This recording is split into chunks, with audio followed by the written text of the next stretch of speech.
aí pessoal, bom dia, boa tarde, boa noite, boa madrugada. Vamos aqui para mais uma aula de Direito Penal, uma aula do nosso curso completo de Direito Penal. Professor, seu cara tá inchado, você tá bem? Turma, nós estamos na segunda de manhã e segunda de madrugada na realidade. Porque muito embora são 8 e pouquinho da manhã, pra mim deve ser demais. Aí tô eu aqui morrendo de sono, mas faz parte. Eu não sei o Hernani aqui, nosso grande cameraman, como é que ele tá assistindo. Mas faz parte, esses obstáculos eles têm que sempre serem superados. Então, turma, vamos lá continuar. A gente viu a partir dos princípios. Nós vimos os principais princípios do direito penal. E agora a gente está resolvendo questão. Vimos a primeira questão, que foi uma questão que caiu em 2013, lá no TRE, do Mato Grosso do Sul. E agora a gente vai resolver as demais questões, todas elas bastante atualizadas. Não teve mais questões de 2013 sobre esse assunto, mas teve algumas de 2012, então vamos resolver. E aí a gente está na segunda questão, que diz assim: em caso de urgência, a definição do que é crime pode ser realizada por meio de medida provisória. A gente já falou de um princípio chamado princípio da legalidade. A gente falou bem por cima. E aí eu vou ainda aprofundar esse princípio mais na frente, depois que a gente acabar as resoluções de questões. Só que a gente falou do princípio da legalidade, e eu disse na época que, primeiro, para ser crime, não há crime sem lei que o defina, não há pena sem prévia cominação legal. Ou seja, para existir crime tem que haver uma lei definindo aquele crime. Essa lei pode ser lei ordinária ou pode ser lei complementar. Aí a gente viu que quem compete legislar sobre direito penal, de acordo com o artigo 22, inciso 1 da Constituição Federal, compete à União legislar sobre direito penal. Beleza. Agora essa questão está dizendo que se houver urgência, pode uma medida provisória definir o que é crime, definir um crime. Isso está correto? Está falso, pessoal. Está falso porque, como eu falei, o princípio da legalidade diz que não há lei, não há crime sem lei que o defina. E essa lei é uma lei em sentido estrito. É uma lei emanada do Congresso Nacional, que pode ser uma lei ordinária ou pode ser uma lei complementar. Baixa a lei ordinária, não precisa de lei complementar. Professor, o que é um, o que é outra? Quando eu for lá para o Código Penal, que é depois das questões, a gente vê isso. Então veja, essa segunda questão, ela está errada. Ela não está correta. Essa segunda questão, ela está falsa porque medida provisória, ela não vai poder definir o que é crime. Terceira questão. A Constituição Federal prevê expressamente o respeito à integridade física e moral dos presos. Turma, isso está correto. É previsto na Constituição Federal o respeito à integridade física e moral dos presos. Nós vimos isso. Então está correto. Quarta questão. Uma pessoa poderá ser considerada culpada após sentença condenatória pela prática de crime, ainda que dela recorra. Turma, isso está falso. Nós vimos o princípio da presunção de inocência ou da não-culpa. E nós vimos que todo mundo é inocente até que se prove o contrário. E como é que se prova o contrário no direito penal? Se prova o contrário através de uma sentença penal condenatória com trânsito em julgado. Ou seja, turma, eu falei do exemplo do juiz Percy, que é um juiz que foi um juiz lá de Sobral, uma cidade aqui de Ceará, que ele matou um comerciante e isso foi filmado. Toda a população, todo mundo ficou sabendo desse caso, todo mundo viu o juiz Percy atirando. Dá para dizer que o juiz Percy, naquele momento, já era culpado? Não, porque ele tem que sofrer um processo, garantindo a ele o contraditório e a ampla defesa, e aí, no final, se houver uma sentença penal condenatória e ela transita em julgado, aí sim ele é considerado culpado. Então essa questão, quando ela fala que alguém é considerado culpado ainda que recorra, então ainda que dela recorra, simplesmente, pessoal, está errado, porque se eu recorri da sentença penal condenatória, não transitou em julgado. Ou seja, coube recurso, então a decisão ainda não é definitiva. Portanto, essa questão está errada. Quinta questão. O juiz de determinada comarca, ao receber a denúncia formulada pelo Ministério Público contra o autor de um crime de peculato, considerou desnecessária a produção de provas e o interrogatório do réu e julgou antecipadamente a lide, condenando a pena de 6 anos de reclusão e multa. Essa decisão violou o princípio constitucional. Então veja, o juiz ele disse assim, rapaz, por tudo que foi produzido em sede de inquérito policial, por tudo que foi apresentado pela acusação, o indivíduo eu não preciso mais dar, o indivíduo é condenado, eu não preciso dar o contraditório nem a ampla defesa para ele. E o juiz foi e condenou logo, sem ter uma audiência, sem mandar citar para responder a acusação. Ele simplesmente recebeu a denúncia. Professor, o que é isso, receber a denúncia? Quando a acusação faz uma petição inicial acusando alguém de um crime, que pode ser o Ministério Público fazendo a denúncia, ou pode ser o ofendido fazendo a queixa-crime. Então, quando a acusação faz uma petição inicial, ela entrega para o juiz. Esse juiz pode ou receber, e aí começa o processo penal, ou rejeitar a denúncia ou a queixa, ou rejeitar a acusação. Aqui na questão, o juiz simplesmente recebeu a denúncia e disse, não precisa provar nada não, simplesmente vou logo condenar o indivíduo. Essa decisão violou qual princípio? Violou, turma, o princípio do devido processo legal, violou o princípio da anterioridade da lei penal, da presunção de inocência, do juiz natural, da intervenção mínima. Bora ver. O princípio da intervenção mínima, ele diz que o direito penal é a última ratio, é o último caso. Ele norteia tanto o legislador como o aplicador da lei, dizendo assim, olha, só vai ser crime condutas sociais indesejáveis, condutas humanas indesejáveis, que agridam os bens jurídicos mais importantes para a paz social. Então, o princípio da intervenção mínima, ele não está aqui presente no caso concreto. Não é.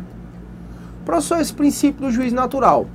O princípio do juiz natural, assim como o princípio do devido processo legal, já que está no item A, eles não são princípios só do direito penal, mas são também aplicados ao direito penal. O princípio do juiz natural é aquele princípio que diz que você não pode escolher o juiz que vai lhe julgar, por isso que na maioria dos casos quem vai lhe julgar é feito por distribuição. Então você entra com processo, a acusação entra com processo no fórum, aí é distribuído para um dos juízes criminais. E também esse princípio, ele proíbe a criação de tribunais de exceção. O que são tribunais de exceção? São tribunais criados para julgar um determinado caso. Então é como, por exemplo, o goleiro Bruno, ou então o assassinato que vai começar hoje a audiência daquela advogada de São Paulo, a Mércia Nakashima, algo desse tipo, não sei falar o Nakashima, a Mércia. Então veja, nesse caso não dá para criar um tribunal depois que ocorreu o fato. Você, quando for julgado por um órgão jurisdicional, esse órgão jurisdicional já tem que existir na época em que você praticou o fato. Então não dá para você praticar o fato criminoso e depois criar um tribunal. Na realidade, você pratica o fato criminoso e vai ser julgado por um órgão jurisdicional que já existia antes deste fato criminoso. Então tá errado, porque não tem nada a ver. O princípio da presunção de inocência ou da não culpa é o que vai dizer que todo mundo é inocente até que se prove o contrário. A gente acabou de falar. Como é que se prova o contrário? Através de uma sentença penal condenatória com trânsito julgado. Portanto, a C também está errado. E a B? Anterioridade à lei penal. Anterioridade da lei penal, para a doutrina majoritária, é um subprincípio do princípio da legalidade. A gente vai já aprofundar isso como eu prometi.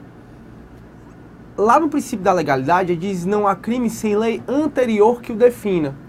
O princípio da anterioridade, então, ele é representado exatamente por essa palavra, não há crime sem lei anterior que o defina. Ou seja, primeiro tem que haver o fato criminoso, primeiro tem que haver a lei definindo o fato criminoso, e depois você pode responder por esse crime. Não dá para dizer que eu pratiquei o fato hoje, amanhã veio uma lei definindo esse mesmo fato como crime, e eu posso responder criminalmente. Não posso. Não posso por quê? Porque na época que eu pratiquei essa conduta, simplesmente ainda não tinha a lei definindo como crime. Por exemplo, professor, turma, recentemente, coisa de 2009, foi colocado no nosso Código Penal alguns crimes. O crime, por exemplo, de prevaricação imprópria, que está no 319 hífen A, que é de deixar o diretor da penitenciária de observar o seu dever de proibir o acesso do preso a qualquer aparelho telefônico ou de comunicação. A autoridade penitenciária, o diretor da penitenciária, que via entrar aparelho no presídio e não fazia nada, até então ele não respondia por crime nenhum. Ele só pôde responder por crime a partir do momento que o legislador resolveu introduzir o 319-A no nosso Código Penal, porque em respeito ao princípio da anterioridade. Então, se não é a E, a D, a C e a B, simplesmente vai ser a resposta A de avião. E a de avião fala do princípio do devido processo legal. Professor, você não explicou sobre esse princípio do devido processo legal. Pois é, porque ele não é um princípio só penal. O devido processo legal, que é mais um princípio processual do que propriamente penal, ele fala que a todos deve ser garantido o devido processo legal. E dar o devido processo legal é dar direito ao contraditório, é dar direito à ampla defesa, é dar direito a você, em tudo que for produzido contra você, você poder fazer a contraprova. Portanto, a resposta correta é a de avião. Professor, essas questões estão muito fáceis. Pois é, porque você está sabendo. Vamos lá. Sexta questão. O princípio, segundo o qual se afirma que o direito penal não é o único controle social formal dotado de recursos coativos, embora seja o que disponha de instrumentos mais enérgicos, é reconhecido pela doutrina como. Então, bora lá. O princípio, segundo o qual afirma que o direito penal não é o único controle social formal dotado de recursos coativos. Então, veja, esse princípio, que a gente está perguntando aqui, que a questão está perguntando, ele diz que esse princípio reconhece que os outros ramos do direito, eles têm um poder coativo para prevenir e para reprimir fatos humanos indesejáveis. Então lembram disso? Falei para vocês que na sociedade existem vários fatos humanos. Esses fatos humanos podem ser desejáveis e indesejáveis à paz social. E que os vários ramos do direito, através de suas sanções, elas previnem e reprimem certos fatos humanos indesejáveis. Por exemplo, o direito civil, se eu, por exemplo, violei um contrato, descumpri um contrato, vem o direito civil e me pune através da indenização. Se eu deixar de pagar tributo, vem o direito tributário e me aplica multa e ainda o que eu estou devendo. Então, o princípio que ele está perguntando aqui, ele admite que todos os ramos do direito têm poder coativo para prevenir e para reprimir fatos humanos indesejáveis. Beleza. Então, o princípio segundo o qual afirma que o direito penal não é o único controle formal dotado de recursos coativos, embora seja que disponha de instrumentos mais enérgicos, é reconhecido pela doutrina como o princípio da. Então, essa parte final aqui, que o direito penal é o que dispõe de recursos coativos mais enérgicos, está dizendo assim, olha, todos os ramos do direito têm capacidade de prevenir, de evitar que fatos humanos indesejáveis ocorram. Beleza. Só que o direito penal, deve ser o último caso justamente porque o direito penal deve ser o último caso. Aliás, ele não está nem falando que o direito penal deve ser o último caso. Cuidado para não inventar coisa. Ele está dizendo que o direito penal de todos eles é o que tem recursos coativos mais enérgicos. Portanto, turma, vamos ver qual é esse princípio. O primeiro princípio é o princípio da lesividade ou da ofensividade. Esse não é. O princípio da lesividade ou da ofensividade, ele diz que os crimes devem ser de perigo concreto. Ou seja, para haver crime, tem que a acusação não só provar a conduta, tem que a acusação provar a efetiva lesão ou exposição de lesão ao bem jurídico protegido. Então não é o princípio da lesividade. Existe o princípio da fragmentariedade, existe o princípio da subsidiariedade, intervenção mínima e proporcionalidade. Turma, proporcionalidade também não é. Proporcionalidade é aquele princípio que diz que tanto a aplicação da pena, como a pena efetivamente, a pena abstratamente aplicada, ela deve ser proporcional à conduta lesiva. Como assim? Lembram que agora há pouco eu falei do crime de prevaricação imprópria? Do diretor da penitenciária, o agente penitenciário, que deixa de observar seu dever de proibir o preso o acesso a aparelho telefônico, celular ou qualquer meio de comunicação externa? Pois é, quando veio esse crime, a maioria da doutrina, ela critica muito a pena desse crime, porque a pena desse crime é muito baixinha.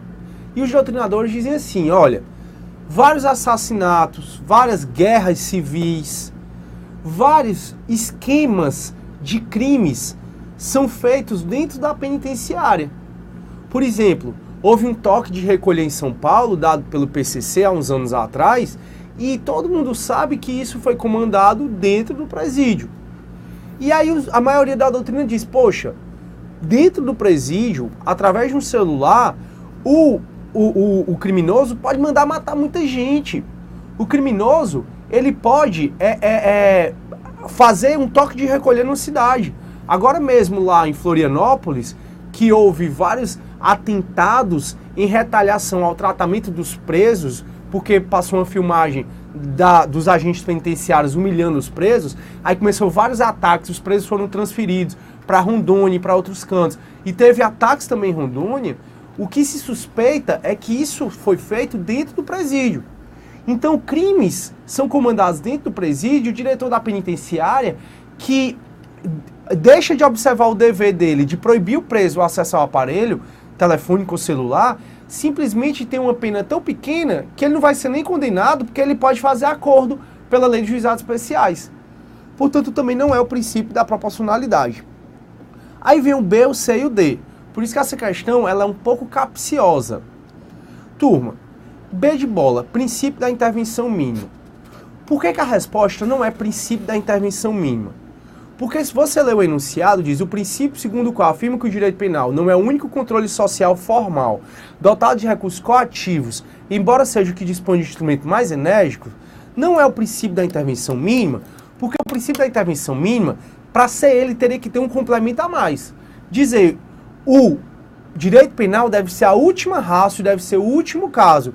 Ele é o que detém de instrumentos mais enérgicos e, por isso, deve ser aplicado só quando a conduta ela lesiona bens jurídicos mais importantes à paz social.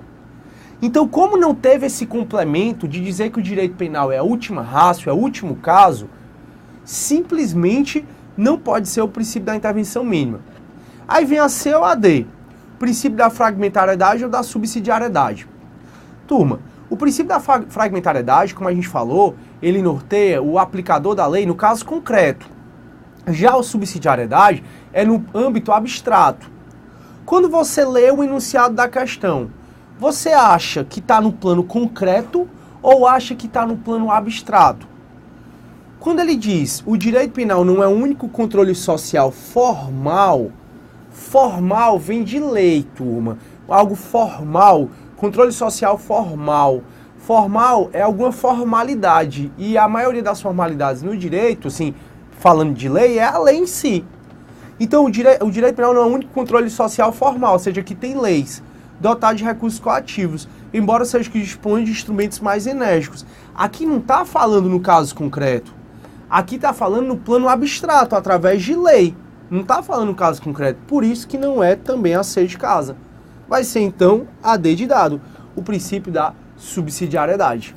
Beleza? Essa primeira a primeira questão que a gente resolveu na aula passada até, aquela primeira questão desse exercício. E essa sexta são as que eu considero mais capciosas. Sim. Então bora lá. Sétima questão. O princípio da presunção de inocência, até que o réu seja considerado culpado, ou até o trânsito em julgado da sentença penal condenatória, é previsto nos seguintes textos de forma expressa. Então veja, aqui está falando do princípio da presunção de inocência ou da não-culpa. Ele é previsto na Constituição da República, beleza? E no Código de Processo Penal. Turma, infelizmente, o princípio da presunção de inocência, ele não é previsto de forma expressa no Código de Processo Penal. Portanto, não vai ser a A de avião. B. Declaração Universal dos Direitos Humanos. Lembra que eu coloquei o artigo para vocês? Está até nos slides. Então, Declaração Universal dos Direitos Humanos e Constituição da República. Beleza, essa aqui está correta. O princípio da não-culpa ou da presunção de inocência está previsto tanto na Declaração Universal dos Direitos Humanos e como na Constituição da República. Perfeito. C. Declaração Universal de Direitos Humanos e Código de Processo Penal. Errado. Constituição da República, D de dado, e Estatuto do Servidor Público. Errado também. Então a resposta correta, B de bola. Também. Tenho certeza que você está acertando tudo.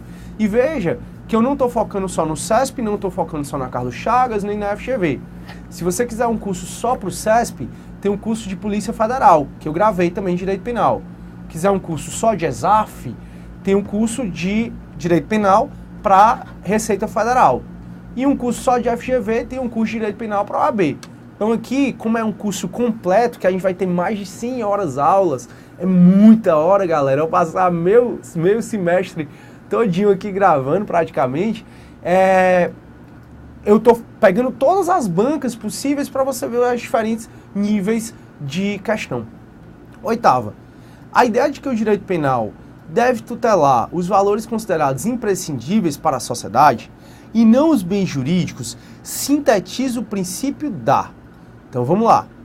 A ideia de que o direito penal deve tutelar os valores considerados imprescindíveis para a sociedade e não todos os bens jurídicos sintetiza o princípio da. Primeiro, adequação social. Falso. A gente até falou do princípio da adequação social, que é lá do Welser, e tem alguns doutrinadores, como Luiz Regis Parado, que diz que a gente não adotou, e que esse princípio da adequação social, ele vai dizer que a gente, que tem certas condutas que são lesivas ou perigosas e que não devem ser tipificadas como crime, pela adequação social em si, pela sociedade ser um risco permitido, que até a gente conversou que difere da teoria do risco permitido. Então não é a A. B, princípio da culpabilidade. Tá falso também. O princípio da culpabilidade, ele vai dizer, turma, que para o Estado condenar alguém que praticou um crime, o Estado tem que notar que esse indivíduo tem juízo de reprovação. E juízo de reprovação, de acordo com o princípio da culpabilidade, é ter a imputabilidade, é ter o potencial consciência da licitude e é ter a exigibilidade de conduta diversa. Então veja, o princípio da culpabilidade, de acordo com esse princípio, é dizer o Estado só pode condenar o autor do crime se notar que ele tem juízo de reprovação. E juízo de reprovação é ter imputabilidade, potencial consciência da licitude e exigibilidade de conduta diversa. Nós vamos estudar ainda, quando a gente for ver no módulo 2, teoria do crime, nós vamos estudar ainda esse princípio. C, fragmentariedade. Pois é, fragmentariedade lembra um pouquinho. Vamos pôr a D e a E. A D não é por conta do princípio da ofensividade ou da lesividade, que é aquele que diz que todo crime deve ser de perigo concreto. Como eu acabei de explicar, não vou explicar novamente. E o princípio da proporcionalidade também não é. Turma, no meu ponto de vista, essa questão é extremamente passível de anulação. Passível de anulação porque, na realidade, não seria o princípio da fragmentariedade em si a resposta correta. A resposta correta, você poderia colocar o princípio da subsidiariedade, já que está falando no plano abstrato. Mas foi dado como resposta correta o item C de casa, a oitava questão, o item C de casa. Portanto, é a que é menos errada, digamos assim. É a que mais se assemelha. Mas ainda assim, eu acho essa questão extremamente passível de anulação. É só para ver, turma, que às vezes, vocês perceberem que às vezes no concurso público, existem as questões mais certas, existem aquela que você vai ter que marcar, que é a menos errada. Porque, infelizmente, o concurso público é feito para derrubar mesmo. Então, às vezes, vem uma questão que ela não está 100% correta. Mas de todas as assertivas, ela é a menos errada. Então, como ela é a menos errada, você tem que marcar essa, infelizmente. A nona questão. Conflitos aparentes de normas penais podem ser solucionados com base no princípio da consunção ou absorção. O princípio da consunção ou absorção é aquele que o crime fim absorve o crime meio. Ou seja, você não vai responder por 2 crimes quando matar alguém por meio de bala. Porque, ora, para matar alguém por meio de bala, primeiro você tem que lesionar para depois matar. Vou responder por lesão corporal e homicídio? Não, só pelo crime fim, que é o homicídio. Para furtar a tua casa, eu preciso cometer violação de domicílio e furto. Eu vou cometer violação de domicílio e furto? Não, vou cometer só o furto, vou responder só pelo furto. Então, de acordo com esse princípio da consunção ou da absorção, quando um crime constitui meio necessário ou fase normal de preparação para a execução de outro crime, aplica a norma mais abrangente. Por exemplo, no caso de cometimento de crime de falsificação de documento para a prática de crime de estelionato sem mais potencialidade lesiva, este, ou seja, o estelionato, absolve aquele, a falsificação. Tá correto? E isso aqui, turma, é inclusive uma súmula, que é a súmula 17 do STJ. A gente ainda vai ver os crimes contra a fé pública lá no título 10 do Código Penal, que começa a partir do artigo 289. E aí a gente vai ver as falsificações de documento. Falsificação de documento público, falsificação de documento particular, falsidade ideológica. Algumas falsificações de documento são feitas para cometer estelionato. É, por exemplo, eu falsificar um bilhete premiado da loteria, eu falsifico para dizer assim, olha, Hernani, com esse bilhete premiado eu ganhei R$500, faz assim, me dá 250, eu te dou o bilhete, tu vai lá resgatar e tu fica com lucro também de 250, a gente fica meio a meio. Veja então, para cometer esse crime, que é o crime de estelionato, que está no 171 do Código Penal, eu precisei falsificar um documento e falsificando um documento, eu entreguei para esse documento falso para o Hernani, obtendo vantagem patrimonial. Então, quando eu induzo alguém a erro, ou mantenho alguém em erro e assim obtenho vantagem patrimonial, esse é o crime de estelionato. Nesse caso, de acordo com a súmula 17 do STJ, se a falsificação for feita para praticar um único estelionato, o estelionato absolve a falsificação. Por isso, então, turma, que a nona questão, ela está correta. Nona questão está correta. 10ª questão. O princípio da consunção, de novo, consoante posicionamento doutrinário e jurisprudencial, resolve o conflito aparente de normas penais. Quando um crime menos grave é meio necessário, fase de preparação ou de execução de outro mais nocivo, respondendo o agente somente pelo último. O que é conflito de normas penais? Turma, conflito de norma, que pode ser penal, pode ser administrativa, conflito de norma é as normas aparentemente se chocarem entre si. Então assim, no caso de eu violar o domicílio para te furtar, eu vou responder pelos dois? Eu vou responder só por um? Eu vou responder por nenhum? Então realmente o princípio da consunção ou da absorção, ele resolve um conflito aparente de normas penais. Quando um crime mais grave é meio necessário, fase de preparação de execução de outro mais nocivo, beleza.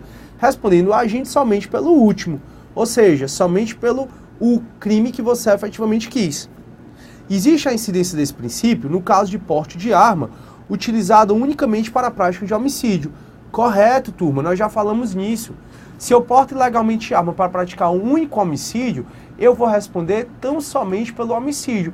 Eu não respondo pelo homicídio junto com o porte de arma. Portanto, essa 10ª questão, ela está correta. Beleza. E vamos agora para a nossa última questão.